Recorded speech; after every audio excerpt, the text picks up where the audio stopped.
Welcome to Concord International Human Resource Corporation. How are you now? Fine, ma'am, sir. Can you tell me something about yourself? Good day, ma'am, sir. I'm Fredelinda Natividad, 30 years old.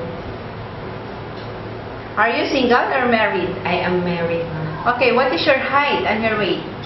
I'm 5'3" in tall, weighing 58 kilos, What is your educational attainment? college graduate, In what course?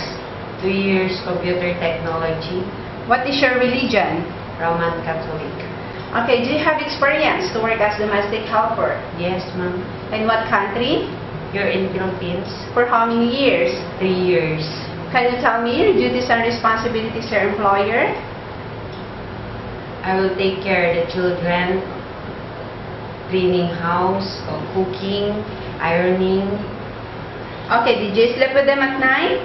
Yes, ma'am, sir. From what age of children would you like to take care? 3 to 5 years old.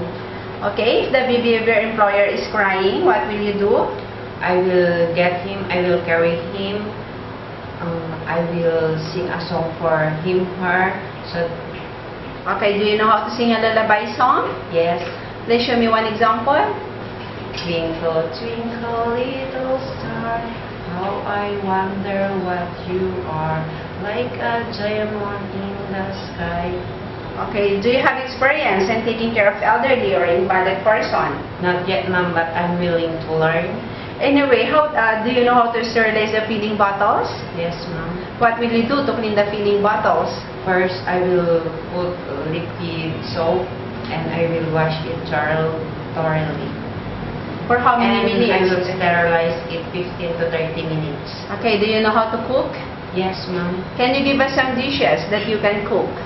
For Filipino foods, I will cook adobo, sinigang.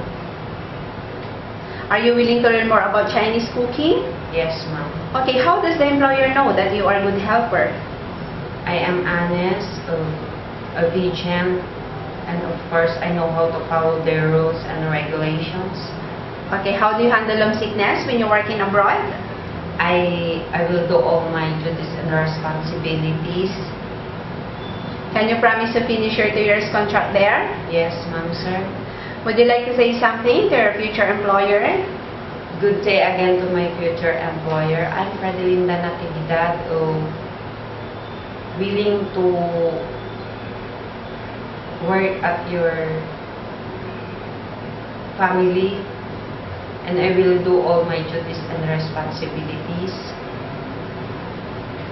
I will also follow your instruction and rules. Thank you very much. Okay, that's all for today, Fredelinda.